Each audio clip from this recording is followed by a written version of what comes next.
Have you ever been out past curfew?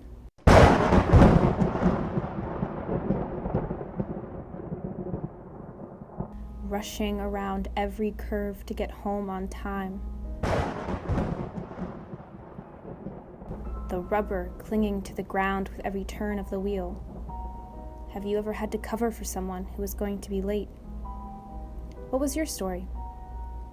For the residents of Shaw Hall, they always have an excuse.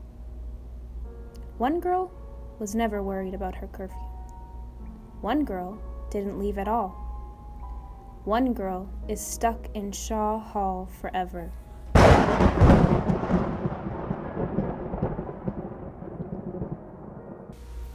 I want you to meet Helen. Helen attended West Liberty in the 1930s. She used to go out. She used to spend time with her friends, like me. She used to spend time with her boyfriend. And then, she didn't. You see, one Friday night, Helen no longer had a boyfriend. One Friday night, Helen was the only girl in. One Friday night, Helen found a rope. Now, Helen isn't with us anymore. The creaks in the floorboards, the doors swinging open from the wind, and the shadows in the staircases aren't a coincidence at all. Wherever you go, Helen isn't far behind. Occasionally, she still likes to go out on campus, mosey into midterms and finals, make her way into social functions.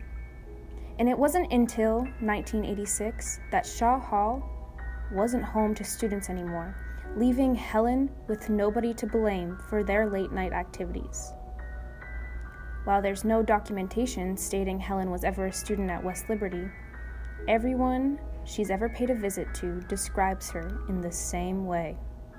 Her long brown hair left down, a long nightgown to her ankles, and a candle lighting her way while she sends chills down their back, with the breeze that follows her, while stories just may be stories. You can believe what you want, but remember, when in Shaw Hall, Helen may not be far behind. Like most colleges, West Liberty has its share of historic stories. First chartered in 1837, it is the oldest university in the state of West Virginia. Shaw Hall was first built in 1920 as a women dormitory. As the oldest building on campus, it is bound to have some additional residents and haunted stories. It is named for John C. Shaw, who was the president of West Liberty Normal School from 1908 to 1919. Storytelling is as old as time. Stories are used to teach lessons and entertain people. Some have more of a chilling effect. But nonetheless, stories are part of our culture, and Helen helps keep the halls of Shaw Hall alive.